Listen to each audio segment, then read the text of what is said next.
Robert Patrick, very interesting guy, very interesting type, very interesting look. So I remember in the 1990s when Terminator 2 came out, he was a very scary guy in the character. And it turns out, kind of doing some research on him, he's a really nice guy, very thankful guy in real life, even though he looks kind of scary like a badass. Bad guys are not bad guys in real life? It's so hard to animalistically be like, but you scared me when I was a kid, and wait, you're nice? And so the type dynamic is you have Arnold in the 80s and 90s just rocking it, beating everybody up. He's the biggest movie star of the 80s and 90s, right? And then this guy comes along, and everyone's scared of him, and like, who is this guy that can beat up Arnold, even though he's smaller and more focused, right? The thing that he had in the movie was his looks, right? He had this look down, like his physical look. He has Stephen Colbert ears, which we see. Yes, look at how perfectly that displays him. Yeah. So we do see that clustering in the INFPs. Yep. The little elf ears, right? So he had an interesting look to him, and then he also had an interesting movement to him, and he also had like looking with understanding. And so his movements too, like we're going to talk about double masculine kinesthetic. Yeah. His movements and his flow, like he's running and shooting, and his movements were very, astounding. And then the way he was able to like wrestle around with Arnold, right? Right. One of the fascinating things to me is like, and this is kind of what came out was like, I'm like, this is such a feminine. He has such a feminine look while also being extremely masculine, which will make sense if you see his once you see his type. Exactly. Yeah. Let me get my way down to there. So here he is, like in a normal picture. Okay, so like this to me is like, oh, you're related to David Bowie. I know. Like so fast. I'm like David Bowie. Like an angry David Bowie, but David Bowie's also a more aggressive David Bowie. And then here he is, pretty big guy, right? And this is like 63, so it's been a long time. So he's actually in a motorcycle club. Bikes for Trump. Yeah, there you go. Yeah, so the type I worked him out to be was double masculine INFP. So double masculine Stephen Colbert. All right, so I got quite a few clips, and we'll kind of get to know him a little bit, but then also we'll be paying attention to the movement, the physical movement of how much a double masculine is involved with the movement. Really cool. It is wonderful to hear that I have terrified people. I've met Green Berets and Special Forces commandos and men and women from the armed forces over the years that are complete, real-life badasses that have told me that. So I always get a chuckle. When it comes to my placement in the tribe, I am this cool. Pride in my bed. He's like, good. This next clip is with James Cameron. I was thinking of doing a little, I don't even want to call these Q&As. These Thursday shows were originally supposed to be Q&As. And then all we get for questions is, my hero function type of TI thoughts? We're like, where's a real question? Just hundreds of horrible bad questions. Right, so they've turned into mini They've turned into classes. shows. Anyway, so James Cameron is like very consciously going, all right, we got to get the opposite guy of Arnold right. And so he's trying to figure out who to pick. Well, I wanted to find someone who would be a good contrast to Arnold. And I wanted somebody who won through different means, who was extremely fast, agile, quick. He said the man should almost have a dancer's body, not like a gymnast, that's A too dancer's muscular, booty! but someone who is very powerful, lean, and lithe.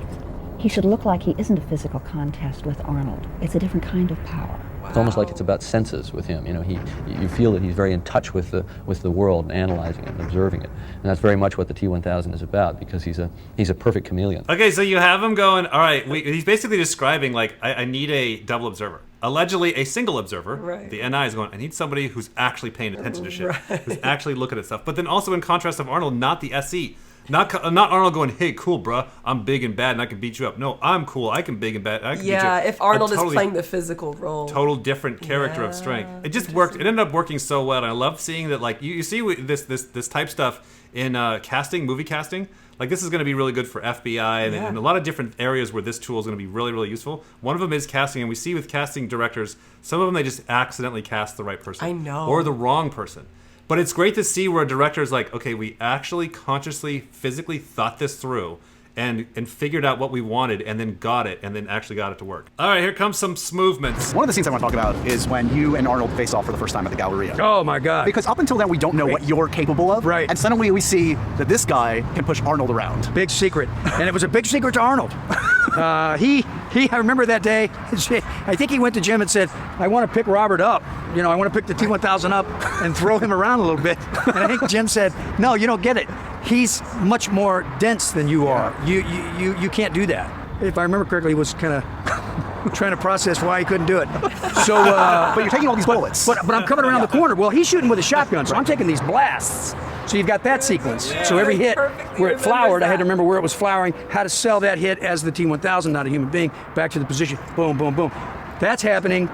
and then the Beretta comes up. Yes. And the trick with that is how to not blink. Yeah, they had to shoot the gun in his face and he's not blinking. Like, there's so many things you don't think about where the actors are like, you know how hard this shot was? I'm like, oh, I never thought about that. It took me 20 tries to not blink when they go click with a gun in your face. Okay, Yeah. so the one thing I really want to talk about, it's so hard for us to give a English word, a definition for what double masculine is, what kinesthetic is. Like, how do you define that in one word? But like, there's so much essence of that every time we go to watch somebody that's double masculine. This happens to be a perfect explanation of somebody describing a story. That's like beautiful when they're describing a story. Yeah, right. Perfectly moving his shoulder is the exact movement back. Like, how do you do that? Like, how do you perfectly remember that movement? It's just, that's what the kinesthetic is doing. They are watching the weight, the heaviness of something, and also the movement. Right, and then when he's telling this guy the story of when he was fighting with Arnold, he's like, here, let me show you. Yeah, of course. One other sequence I have to ask about, the finale at the steel mill. Sure. So you fight with Arnold. I've heard that you actually you hit Arnold by accident.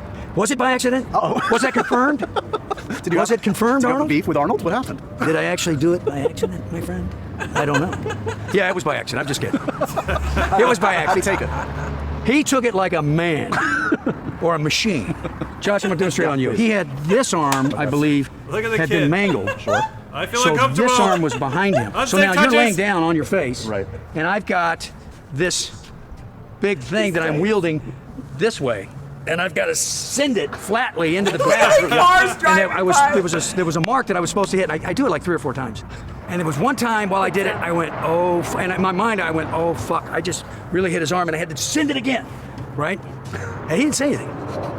He didn't say cut, didn't flinch or anything. He just went, Robert, that was my real arm. And I went, oh, this is not good. And he remembers the sound and the move of Arnold. Right.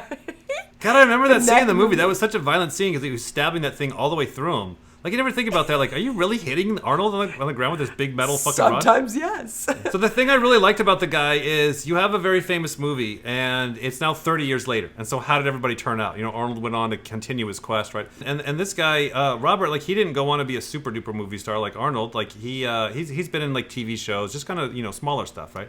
But he seemed to be really kind of happy and thankful for what he's had. Yeah. And what's interesting is you have James Cameron. They're down in the fucking sewer tunnel here trying to film this scene. They're getting all frustrated. And James, the director's like, hey, don't worry. This is going to be big. Like, James is kind of emotionally processing ahead of time of what's coming. I remember sitting on the side of here and Jim saying to me, because I was hugely frustrated trying to deliver the walkout, because it was hard. It was me trying to match me, trying to understand what they were trying to convey, the computer was doing with the software, step for step, And look this for is all look. new at the time, so and you're going like, you know, how the fuck do I do this? And they don't know, and I don't know. And I remember Jim and I sitting over there, and he was just going, it's all right. You know, we're making film history. He knew. I knew it was going to be a big movie. Yeah. But did I know it was going to be as big as it is? And the answer is no. Right. I didn't realize just how special a film it is. One of the things that he said in that fire scene is like one of the problems he was having is he was walking too close to the fire. Oh, really? Like Robert was going into the fire, and they're like, okay, wait, do it again. Like, hold on, don't get so close. Because, like, the computer, like, yeah. I guess I had to like match the computer with his walk. Oh, shit. That But would then be I so... also love the word, like, because you feel this way as a job, as a, what the hell are we, bosses? You know, company owners, whatever. I can't even, whatever the fuck, whatever the hell we're doing here. Yeah. See, it's like, you know, you're working with somebody, you're like, okay, so do it like this. They're like, what do you mean? I'm like, I don't even know what I mean. I don't know what. So imagine James Cameron down there in the fucking tunnel going, I know. All right, so hold on, software company, the software crew, okay, you, okay, the fire, okay, try this again. Like, are we doing, I don't know. I feel so much of it is like, I know what it's not. Yeah, I just right. don't know what it is because it hasn't been done before. And that was one of the things that was really interesting. The computer lady that was working on it was saying, I have never done it before. And not just me, I have never done it before. It has never been done before. Right. So we will figure that out. The fascinating thing to me, and this is what it is every single time I see one of these types where it's like, okay, this is the 512 of this particular, you know, recipe, I think about the MBTI version of like INFP, and I'm like, oh, right. just there's Terminator 2 guy, INFP. Hi, everybody, magic ponies. Right through your eyeball. I write poems. Like, you would just never be Yeah. like, that's an INFP. And he's a killer from the future.